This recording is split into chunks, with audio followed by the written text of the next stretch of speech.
है, ठीक है। मेरा तो 21 घन से भी है, तो घन का संपूर्ण पृष्ठ क्षेत्रफल कितना होगा? संपूर्ण पृष्ठ क्षेत्रफल निकालने के लिए हमको पता होना चाहिए भुजा। क्या पता होना चाहिए? भुजा। तो भुजा निकलेगा कहाँ से? यहाँ से जो आयतन दिया हुआ है इसी से हम लोग भुजा निकालेंगे, ठीक है। जब आयतन दिया है, भुजा का फॉर्मूला क्या होता है? तो आयतन का घनमूल, आयतन का घनमूल। यहाँ पे डायरेक्ट हम लोग भुजा निकालते हैं, आयतन का घनमूल। घनमूल के लिए यहाँ पे हम लगाएंगे, ठीक है, और बाहर 3 लिखेंगे, ठीक है ना।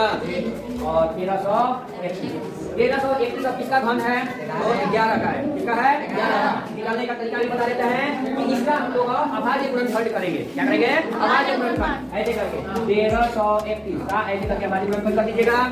11 से काटेंगे 11 से 121 बार में, फिर 11 से काटेंगे 11 बार में, ठीक है। अब ये अभाज्य गुणनखंड निकल गया।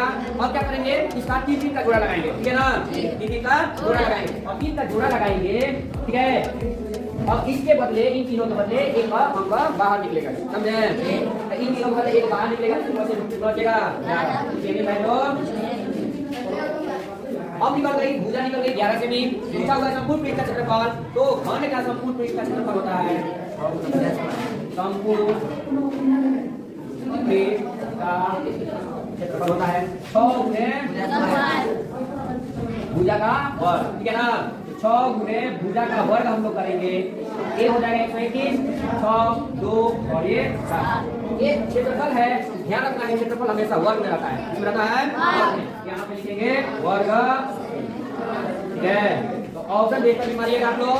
इधर क्या लोग 726 आ गया है, शुरुआत में रहेगा 726 घन से भी, तो इसी को घन वाला नहीं मानना है, देखना है और भी, ठीक है ना।